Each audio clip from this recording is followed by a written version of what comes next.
Primera pregunta. ¿Consideras o consideráis desde tu organización, ¿no?, que la prevención es una herramienta para ganar competitividad en la propia empresa? Bueno, sí. Realmente, a ver, la prevención de riesgos o hace que seas competitivo, en el sentido de que yo creo que la gente cuando inviertes en ellos en general, en toda una estructura para que el trabajador, que en este caso hablo como si no fuera como, pero vamos, yo también soy trabajador, pero sí que es cierto que cuando tienes una buena inversión, la gente trabaja más tranquila y trabaja mejor. Es decir, no es lo mismo trabajar jugándote la vida para que te atropelle un toro, ¿no? En el caso nuestro, por ejemplo, que tenemos un almacén además frigorizado, sino que pues delimitamos unas zonas de trabajo donde no puede haber maquinaria. Evidentemente, todo esto pues hace que tengas que hacer una serie de señalización o sectorización del almacén, lo que tú quieras llamarle, pero al final es más efectivo porque te evitas el accidente, la gente trabaja tranquila. O, por ejemplo, cuando, yo qué sé, trabajas en cámaras frigoríficas, ¿no? Tener una ropa de abrigo en condiciones es importante. No es lo mismo trabajar en la playa a 15 grados que trabajar en la cámara de manzana a 0,5 grados. Con lo cual, la ropa que damos, que además el trabajador, que cualquiera de ellos, en cualquier momento va a su taquilla, se pone el pantalón térmico, la chaqueta térmica, bueno, el chaquetón, y entonces entran a las cámaras digamos, de más frío. Al final yo creo que la gente trabaja más tranquila y eso incrementa pues las ganas de trabajar de alguna manera, la competitividad. Es decir, para mí es una pequeña inversión, pero con un retorno que es evidente, ¿no? Sí, realmente la experiencia nos dice de que, bueno, si conseguimos mejorar la percepción del riesgo del trabajador, no que entienda que hay un conjunto de normas, si nosotros, no nosotros como consultora o como servicio de prevención, nosotros como organización, conseguimos que el trabajador mejore su percepción del riesgo. Cuando hablo del trabajador y cadena de mando, que claro, todos los meto en el mismo paquete. Si conseguimos mejorar su percepción del riesgo, ¿y cómo lo hacemos? Pues posiblemente la mejor manera pueda pasar por proyectarle las consecuencias, proyectarle los beneficios, ¿no? Desde el momento que, conseguimos mejorar su percepción del riesgo, es mucho más fácil que se abstenga al cumplimiento normativo, es decir, que cumpla esas normas, ¿no?, de seguridad. Pero lo importante no es que las cumpla, es que las cumpla desde el convencimiento, no desde la imposición. Bueno, y que las entienda, que a veces cuesta un poco hacer entender las normas. O sea, a día de hoy aún cuesta, ¿no? Y aún oigo la frase de, es que es solo un momento. Sí, ya, pero es que un accidente ocurre en un momento. Es decir, no, gente que me dice, en este caso no es en mi empresa, yo trabajé antes de aquí en una constructora y yo recuerdo la frase de, es que llevo toda la vida subiéndome a un andamio y nunca me ha pasado nada, ya, pues que el día que te pase no lo cuentas, porque estás en un cuarto piso, ¿no? Claro. Entonces, eso sí que es verdad que, bueno, en algunas sesiones formativas que he estado presente, ¿no?, se ponían ejemplos como muy devastadores, ¿no?, de fotos de accidentes y tal, y la gente decía, hostia, no es necesario. Y llega un punto que dices, bueno, no es que no sea necesario, pero si muestras las consecuencias, como decías tú hace un momento, la gente sí que toma un poco más de conciencia de, uy, esto me puede pasar a mí. Sí, yo te pongo un ejemplo. Bueno, te pongo un ejemplo de ayer mismo, ¿no? Ayer estuvimos dando un curso de carretillas, bueno, uno de los técnicos, ¿no?, para una empresa, tampoco hace falta decir el nombre, pero claro, si tú haces una formación de alto impacto, ¿no?, que ahora te explico para que veas, ¿no?, lo que hablaba de la mejora de la percepción del riesgo, ¿no? Pues bueno, ¿cuántos cursos de carretilla hemos hecho en Mercabarna, ¿no? Todos, ¿no? Pues, hostia, y hay carretilleros que igual han hecho 7 cursos, ¿no?, de carretilleros. Sí, pero en el mejor de los casos, formación, teórico-práctica, sí, todo esto está muy bien. Pero si no llegamos a la persona, si no hacemos el chic, y detonamos la chispa para que cambie su manera de ver las cosas, hostia, pues Los cursos de carretillas, por ejemplo, lo hicimos, bueno, pues una mínima parte de teórica, luego prácticas de a dos, ¿no? Con cada 2 personas, ¿no? Pues no hace falta paralizar a 10 tíos en tropel y estar viendo cómo el otro hace la práctica, ¿no? Pues uno hace la práctica, el otro está con el instructor. Bueno, pues haciendo la reflexión que hace bien, que hace mal tu compañero, le metes un circuito, ¿no? Mientras uno va, el otro hace la valoración de qué hace bien, qué hace mal el compañero y por qué y cuál es la consecuencia. Pero lo que no te he dicho es que eso lo estaba haciendo, esa valoración, desde una silla de ruedas, ¿no? Hostia. Habíamos traído una silla de ruedas a la empresa, ¿sí? Y mientras el compañero hacía pues un trébol, marcha para adelante, marcha para atrás, con carga, sin carga, estiva, desestiva, hostia, el otro que estaba valorando con el formador se encargaba de pegarse unos paseos de punta a punta y el otro con la silla de ruedas, joder, siguiendo al instructor. ¿El objetivo cuál era? Aparte de hacer la valoración de qué hacía bien o mal el compañero, pues coño, que ese tío acabase hecho una mierda de cervicales y lumbares. ¿Por qué? Porque el mensaje subliminal era, si haces el zoquete te va a pasar esto, que el resto de tu vida te vas a quedar en una silla de ruedas. Una cosa son 20 minutos. Y aquí en Mercabarna ha pasado eso, ¿eh? Sí, lo sé. Un toro que se ha caído de un muelle, que no llevaba el cinturón, lo ha pillado el toro y mira, si... Era un momento, ¿no? Sí, era un momento, que me subo y me bajo, es un momento, sí, pero claro, lo que tú decías. Bueno, ¿no? Los toros que tengo, por ejemplo, no arrancan si no tienes el cinturón puesto. Esto está muy bien. Es un poco... Eso es una inversión, no es un tirano, gasto. Correcto, es un poco tirano porque al final dices, joder, es un poco una pena que haya que hacerlo, pero lo haces y al final llega un momento que la gente ya lo coge como costumbre. Entonces, ahora ya, si tú le quitas ese sistema, todos se atan, porque bueno, al final o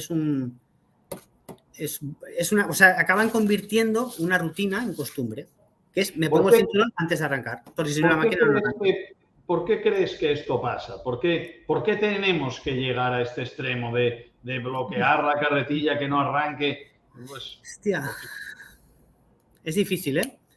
Pero por un lado creo que la cultura de formación en seguridad y salud hasta ahora ha sido hasta los últimos, y te hablo de los últimos 4 años, ¿eh?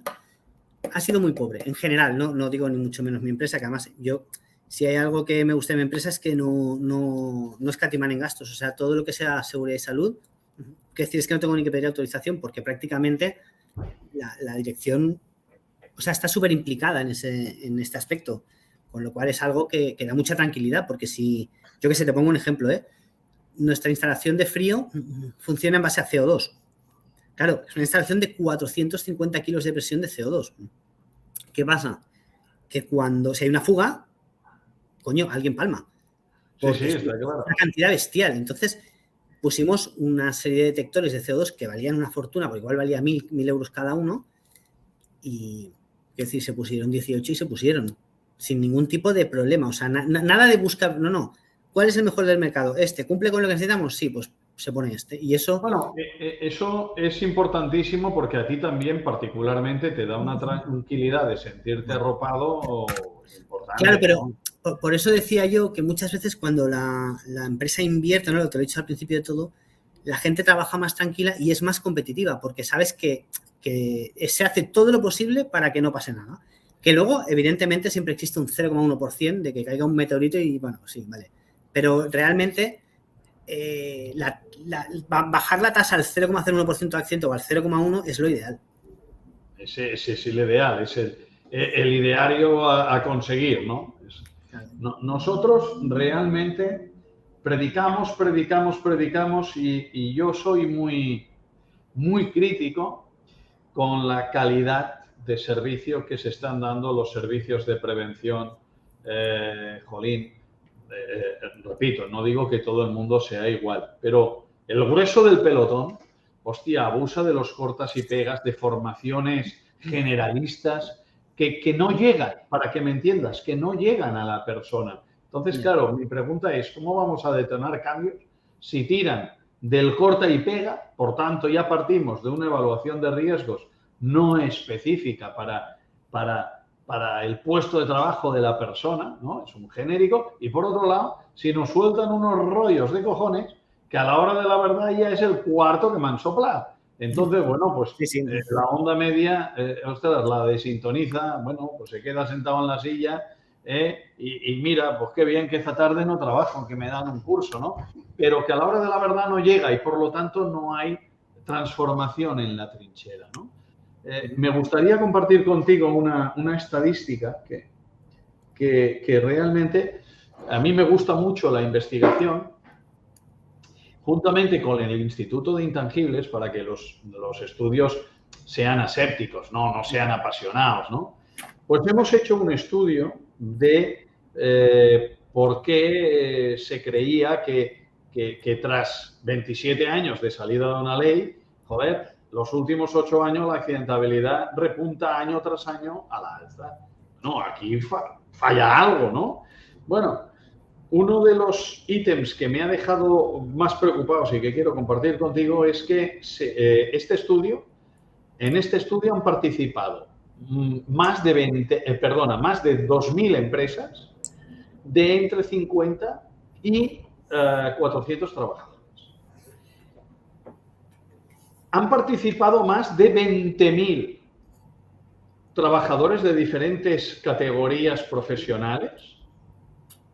Y nos dice que tan solo el 17% de estas empresas que han participado, los mandos intermedios han sido nombrados por su calidad de liderazgo, teniendo en cuenta sus capacidades de liderazgo. Que el resto, es decir, un 83% han sido nombrados o por ser el antiguo del lugar o por ser muy bueno en lo que hacían, sin tener en cuenta sus dotes de liderazgo. Entonces, claro, cuando el mando ejerce desde la imposición y no tiene herramientas de fondo de armario para hacer detonar esa chispita de mejora de la percepción del riesgo del trabajador, pues si gestiona desde la imposición y no desde el convencimiento, pues supongo que por eso nos crece el pelo así. La verdad es que sí. A ver, hay una parte, evidentemente, que tiene que haber una persona que lidere un cambio, digamos, a nivel, y digo estratégico porque para mí es estratégico, en el tema de prevención de riesgos, por supuesto. Pero también es verdad que tiene que haber, creo yo, muchísima formación. Es decir, la persona que tiene que liderar ese cambio tiene que tener una formación muy alta. Y sobre todo una capacidad de transmisión de conocimientos. Es decir, porque al final no hace falta ni que tengas muchos conocimientos, pero lo que sepas, que lo sepas muy bien y que lo sepas explicar aún mejor. Que seas un buen comunicador, quieres decir, ¿no? ¿Perdón? Que seas un buen comunicador. Claro. Y sobre todo, ¿qué ocurre? Que decías en mandos intermedios. La mayoría de mandos intermedios, o por lo menos en casos que conozco yo, muchos son, bueno, pues como decías, o el más antiguo del lugar, o el que mejor le cae al director del área X, o en fin, hay mucha incompetencia en mandos intermedios. La verdad es que sí. Yo creo que particularmente son una lectura mía, que es el eslabón más débil de la cadena, que es por donde se rompe la prevención mayoritariamente. Porque a estas alturas, formaciones me consta que se hacen. Medios se ponen. El problema es que, bueno, pues el día a día nos gobierna, ¿no? Y se priorizan otras cosas, el mando intermedio, prioriza la productividad y la calidad por encima de la prevención. Digamos que la prevención es la hermana María, la asignatura María. Sí, lo que pasa es que también es verdad que es muy difícil a veces transmitir porque tienes que saber a qué público te diriges. Entonces, no es lo mismo formar a gente de oficina que a gente de almacén, que a gente que lleva un toro por la calle. Es decir, normalmente el perfil ya de base del tipo de trabajador también influye mucho en la estrategia que necesitas para que esa persona pueda cambiar el chip y pueda llegar a entender que lo que estás haciendo no es ninguna imposición, sino simplemente que estás intentando pues cambiar sus rutinas a mejor, además con Pero yo te hago una pregunta, yo te hago una pregunta. ¿Cuánto te cuesta, cuánta saliva te cuesta decirles a tus mandos intermedios que tienen que gestionar desde la consulta, la participación y el diálogo y dejen participar a los trabajadores de la organización en la resolución del conflicto?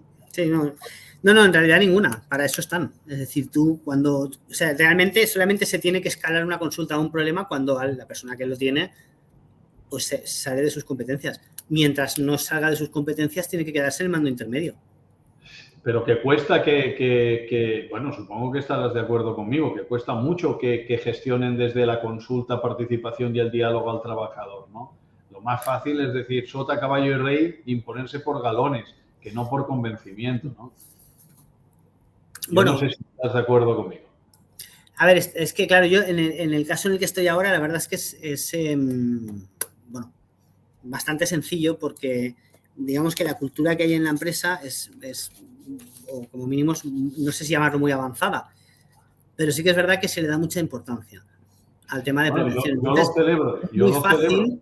Entre comillas, es fácil que cuando yo pues hablo con el responsable de logística de logística a nivel de personal, le digo, oye, pues yo que sé, que la gente no corra con el toro. Él enseguida, pues aplica esa norma. Es decir, ¿por qué? Porque sabe perfectamente que ir rápido en un almacén con un toro es un peligro.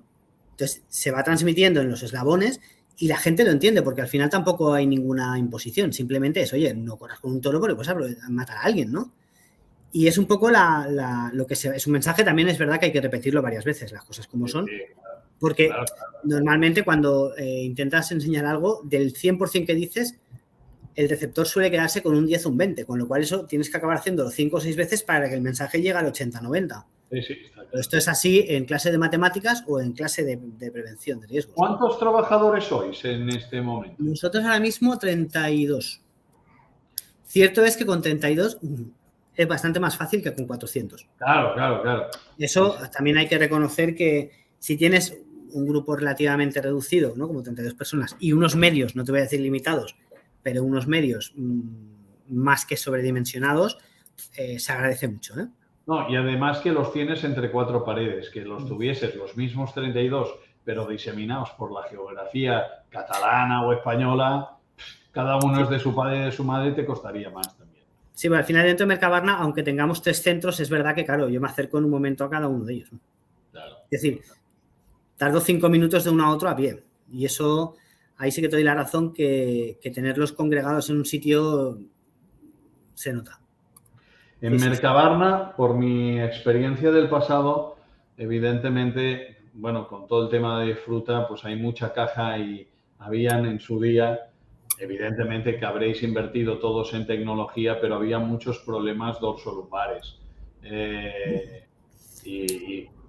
Pues, a ver, sigue habiéndolos, porque hay una parte que por mucho que tú quieras mecanizar no puedes, que es la venta de parada. Es decir, en almacén es verdad que ya pues cada vez hay digamos, más máquinas, hay apiladoras, hay elevadoras, es decir, hay máquinas que te permiten hacer trabajos que antes eran muy manuales. Pero claro, en la parada, que la venta es al cajeo, ¿no? Y a ti te viene pues Pepe de la frutería San Juan y oye, se lleva una caja de pera, una de manzana, 2 de dátil y una de uva. Claro, eso tiene que ir una persona físicamente, coger una caja de cada y prepararle un palet.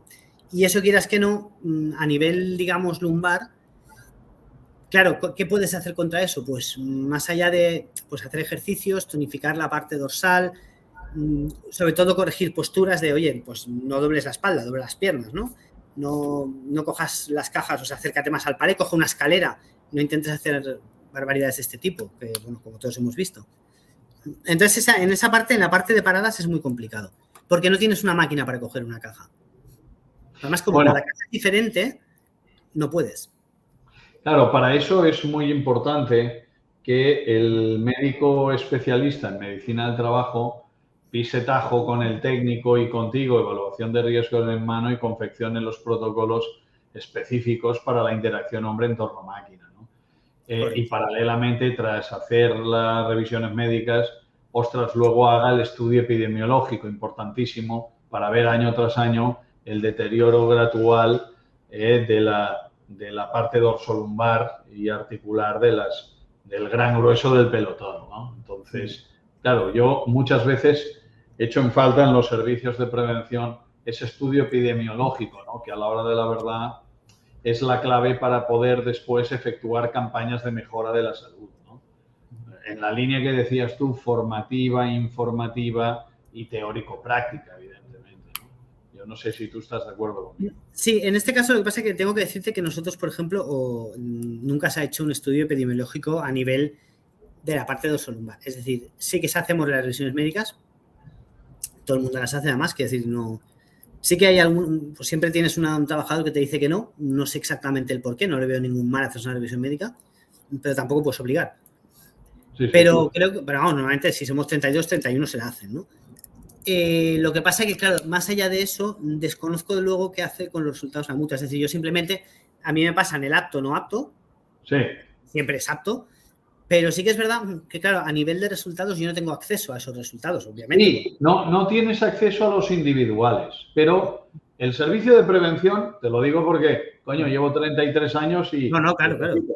He llevado la antigua mutua metalúrgica y, bueno, he pasado por varios servicios de prevención. Bueno, de hecho, tengo 2 consultoras y un servicio de prevención. Somos 800 y pico tíos repartidos por la geografía española.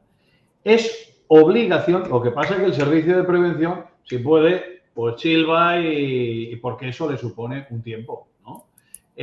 Pide el estudio epidemiológico. ¿Qué coño es eso? Eso es el resultado global. A ti, evidentemente, por la ley de la confidencialidad, no te darán los datos de Juanito tiene esto y correcto, Juanito tiene lo otro, más allá de el apto, no apto o el apto con restricciones. O no apto para ese puesto. O no apto para ese puesto. Pero lo que te tiene que dar, y estás tú en tu derecho, y ya solo por eso, ostras, te ha valido la pena participar en la sesión de hoy, porque es importantísimo que te hagan a coste cero, porque esto lo estás pagando. Por ley es obligatorio que el servicio de prevención te haga el estudio epidemiológico y no solo te lo haga y te lo mande, sino que te lo explique y que en base a esto te proponga campañas de mejora de la salud de los trabajadores. Oiga, es un decir, el 32% le han salido con problemas articulares. O sea, codos y brazos. Sí, codos, rodillas, cadera. Yo qué sé, el 9% problemas dorsolumbares. Problemas de tabaquismo, el 32%. Yo qué sé. Sí, ¿vale? Eso te da lo que se llama un mapa de riesgos a nivel salud. ¿Por qué? Porque a partir de aquí lo tienes cada año, lo pides cada año. Y así, independientemente de las campañas que puedas hacer o no puedas hacer, ves el deterioro, cómo va el gran grueso del pelotón en el deterioro de su salud. O al revés, tras las campañas de mejora de la salud, ¿sí? Al revés. Truncas. Sí, puedes ver la mejora epidemiológica. Claro.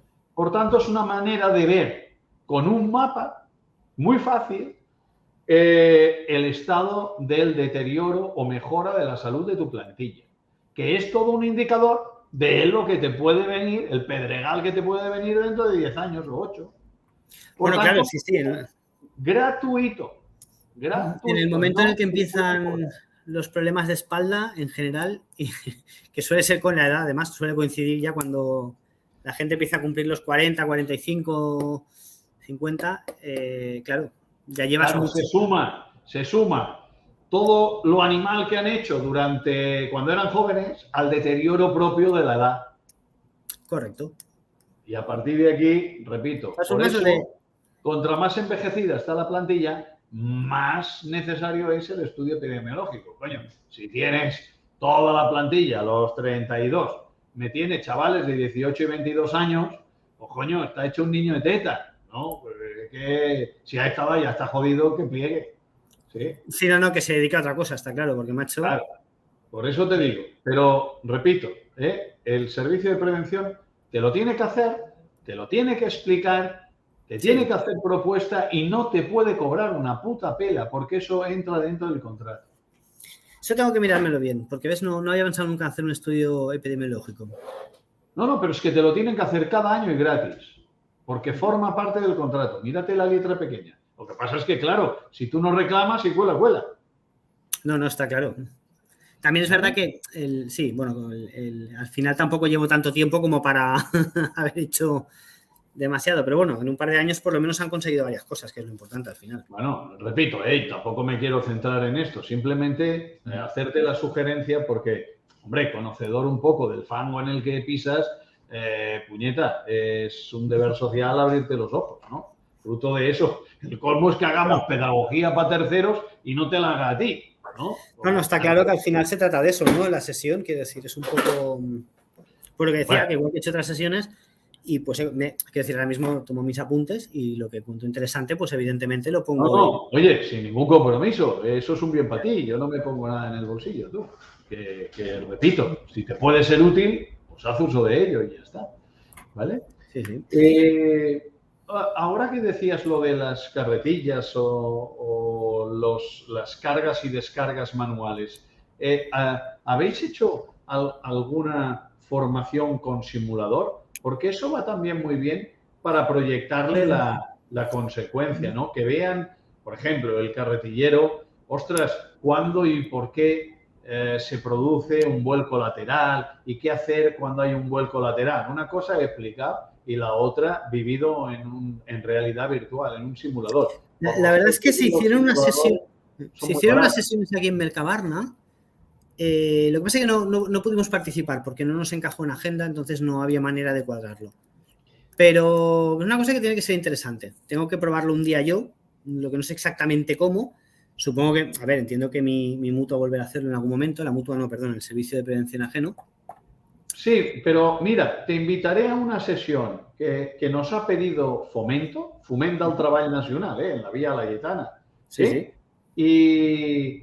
Y vamos a traer un simulador, pues me lo han pedido, porque me tienen allá fijo no. Periódicamente me piden que dé alguna que otra...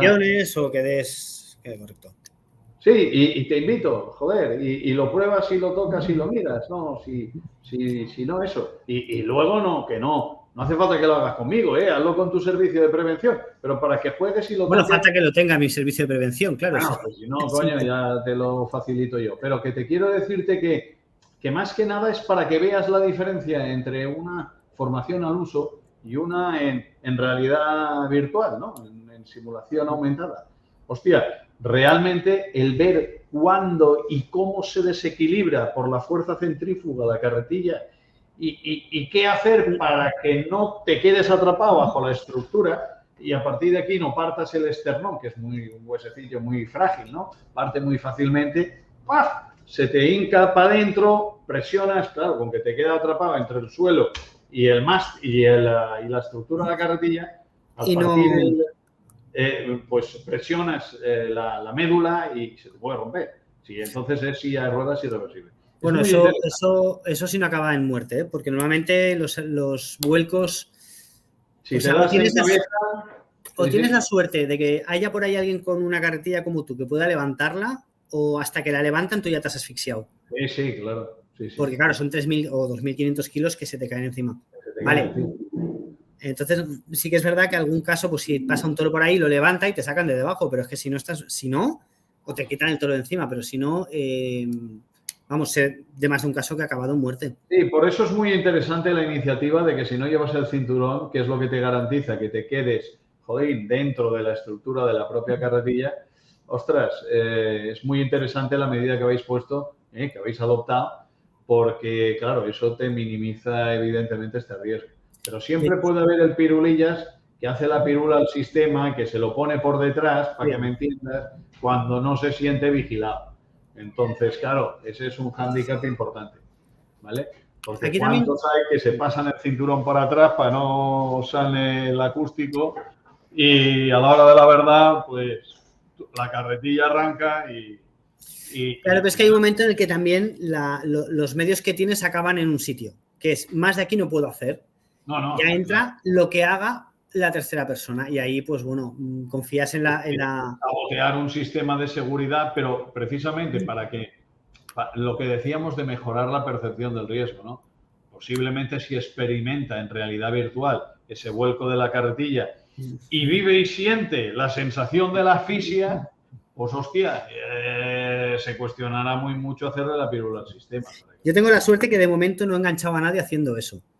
Porque que sí que sé que se hace, como, bueno, en fin, como he visto toreros por aquí en Mercabarna circulando por la calle, digamos que de manera bastante dudosa, pero de momento a los míos no los he enganchado en ninguna situación o en algún incumplimiento flagrante que digas, hostia, cuidado con esto. Sí. Esto es sabotear un dispositivo de seguridad. Es que no tiene sentido. O sea, al final estás saboteando un dispositivo.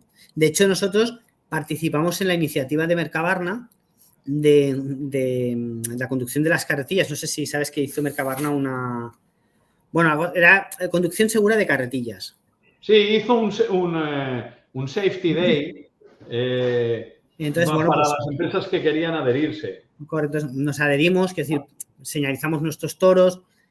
Son unas pegatinas que además están puestas de manera que el conductor, en cuanto se sienta, la ve, o sea, que es un recordatorio, además en un color brillante para que digas, ¿no? Que no pueda decir no lo he visto, lo tengo ahí, ¿sabes? Es que no... Y bueno, al final, pues de momento creo que poco o mucho algo ha ayudado. Sí, sí, porque incluso limitar los toros, ¿no? Porque de la velocidad, porque hace unos años había alguno que iba flechado perdido. Sí, y ahora están limitados a 20. Sí, sí, y de hecho, ahora tenemos un proyecto que el mismo toro, bueno, se le instala una centralita y se instalan unas bandas reflectantes en la entrada, digamos, en el arco de la puerta. Sí. Entonces, tienen como una especie de código que si lee primero la 1 y luego la 2, automáticamente te baja la velocidad a 7 para cuando circulas dentro del almacén. Entonces, claro, cuando sales por la otra puerta, lees la 2 y la 1. Entonces claro, ya te permite otra vez llegar a los 19 o 20. Eso está muy bien, la autorregulación, porque ya no dependes del componente humano, ¿no? Y ahí ahí ya no hay sabotaje posible. Claro. Porque si el toro no, o sea, detecta una de las dos bandas, pero no la otra, automáticamente se para. O sea, el listo que diga, pues quito esta. No, si quitas esa, se para y entonces ya miramos cámaras de seguridad a ver quién ha sido, ¿no? No, esa iniciativa está francamente bien. La autorregulación. Bueno, al final, hoy en día con la tecnología, ostras, no es el futuro, es el presente, ¿no? Hay que utilizarla, ¿no? Al final hablábamos de recursos, y eso que te digo, es decir, ¿es un recurso caro? Sí, pero compáralo con un accidente. Sí. Pero estoy muy contento que me hayas hecho esta observación porque, claro, de cara a generar ideas a terceros, hostia, esto es novedoso, ¿sí? Eso era conocedor de que existía, lo he visto en alguna que otra empresa, no te creas que en muchas, no. Pero claro, igual nuestros oyentes a la hora de la verdad eso les suena música celestial. Por lo tanto, chapó por apuntarlo, porque esta es una medida que no tiene un alto coste económico. No, es más allá de que, a ver, también depende de cuántos toros tengas, si tienes uno o si tienes 5, ¿no? Pero al final no recuerdo exactamente el presupuesto, pero no era algo exagerado que digas, hostia, es que me dejo el presupuesto del mes. No, para nada.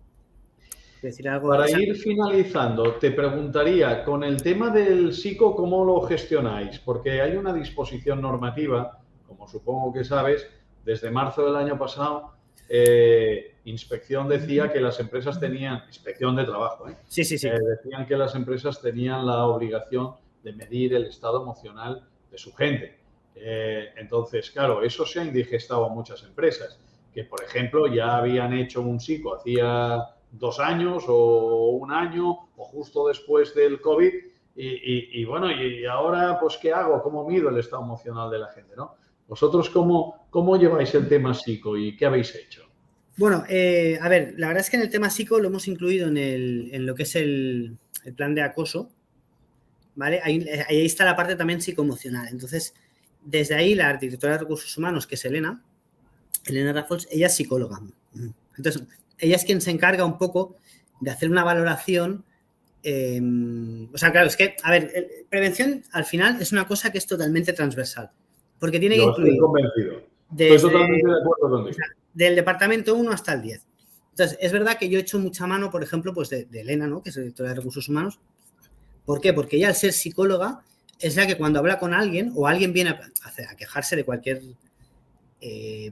da igual que sea una conducta, da igual que sea una situación de riesgo, al final ella puede valorar realmente, hablando con la gente, cómo está esa gente, ¿no?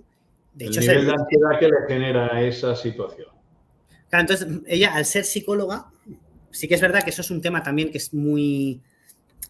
o sea, muy personal y evidentemente la ley de protección de datos, Elena no puede compartir según qué estados emocionales, sí que puede hacer una valoración general de cómo está la empresa, que es lo que decías tú. Pero claro, ya no puede decir, oye, que Pepe está deprimido porque, yo qué sé, le hemos dado el toro más viejo y no le gusta. No, eso no podemos entrar ahí. Pero sí que es verdad que Elena tiene pues Pablo, tienes una suerte importante. Espero que lo valores, porque, jolín, la empresa no te escatima en gastos y encima de compañero de viaje tienes un psicólogo, que es el tendón de Aquiles de las organizaciones normalmente a nivel preventivo, ¿no? Que ahora, derivado del COVID, las empresas se están poniendo un poco más sobre la pista, coño, con el tema psico, pero históricamente estarás de acuerdo conmigo que era el eterno olvidado. Bueno, verá, de hecho, no es que fuera el eterno olvidado, es que era el eterno desconocido. Sí, sí. Porque tú hablabas de, yo qué sé, en cualquier empresa de las que he estado yo desde 5 años atrás, hablar de salud emocional, pues, en fin, te podían hasta insultar. Sí, sí. ¿Sabes? Sí que es verdad que ahora, después del COVID, sí que es verdad que se ha notado un repunte del estrés en general, pero yo creo que ahora ya ha ido bajando un poco el tema y nos hemos ido adaptando otra vez a la nueva normalidad. Pero ha costado. ¿Tú piensas que la primera causa de accidentabilidad laboral ya no son los golpes, atraspamientos o caídas desde altura? La primera causa de accidentabilidad laboral son infartos y ictus. Y la primera causa de baja es el estrés y el tema de salud emocional. Eso habla con las mutuas y se están poniendo los pelos de punta porque, claro, todo va contra la bolsa del eterno desconocido, de lo que hemos hecho menos pedagogía y de lo que menos percepción de riesgo tiene el trabajador. ¿Por qué? Trabajadora, género sexual. ¿Por qué? Porque con que convive con esa situación de manera sistemática cada día. Claro, lo normaliza. Lo normaliza. Entonces, ¿qué es ahora el síndrome este del burnout, ¿no? Que al final, ¿qué es?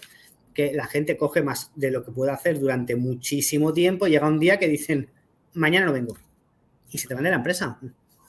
Sí, sí. Y es normal, claro, porque están y quemados. El se vuelve loco para cubrir ese puesto de para mañana y bueno, pues eso. Pero claro, ahí todo el mundo sale perjudicado. El que está quemado porque está quemado y no quiere volver a saber nada de la empresa, se va de mal rollo.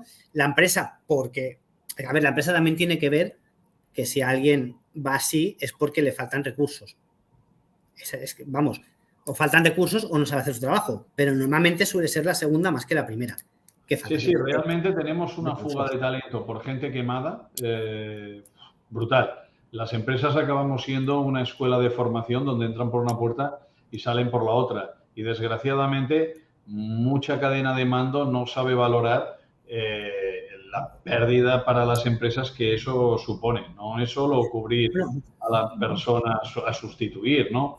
Aquí hay un reguero de ítems negativos porque eso también mina el estado de ánimo. Acabamos lastrando al mando con formaciones. Bueno, eso... Es algo que además se suele contagiar, es decir, cuando lo hace uno, el de al lado también suele estar en una situación un poco así y puede ser que ocurra. Mira, justamente ayer leía una entrevista de Steve Jobs y él decía que cuando alguien se está quemando y se te va, una persona que supongamos que cobra $5.000 al mes, el coste que tiene suplirlo son 45.000. Por lo tanto, no permitas que se te vaya porque, claro, estás multiplicando prácticamente por 9 el coste. Sí, sí. Entre la selección de la persona, tiempo, entre que no la tendrás a pleno rendimiento cuando se incorpora, tiempo en formarlo, tiempo de paciencia hasta que no tiene el nivel que tenía el que salió. Empiézale a meter costes añadidos. ¿Costes de qué? De, evidentemente, la información y formación en materia preventiva. Ya no es solo la productiva, ¿no? De cómo funciona, cómo no. El encaje social con los compañeros. No todo el mundo encaja, ¿no? Claro, y que no se te vaya también la que has contratado, que puede pasar. Claro. Que igual también pasa esto, que cuando ve el percal dice, hostia, ¿no? O sea, que realmente gestionar en estos entornos, antes hablábamos de los entornos VUCA, hoy en día ya se han impuesto los entornos BANI, ¿no? Hostia, esto es mucho más jodido. Porque, entre otras cosas, no gestionamos personas, gestionamos egos. Y yo siempre lo digo en mis ponencias. Y eso es mucho más jodido, porque cada uno es de su padre y de su madre, ¿no? Entonces, ostras, realmente tener un director de recursos humanos que sea psicólogo a tu lado, hostia, tienes una gran parte de la batalla ganada, ¿eh? Es media vida porque me ayudan cosas que evidentemente pues yo no llego porque no tenga esa formación. Quiero decir, al final hay que ser muy, muy específico para poder valorar cómo está una persona. Coño, y eso lo hace un psicólogo. Estoy tomando nota.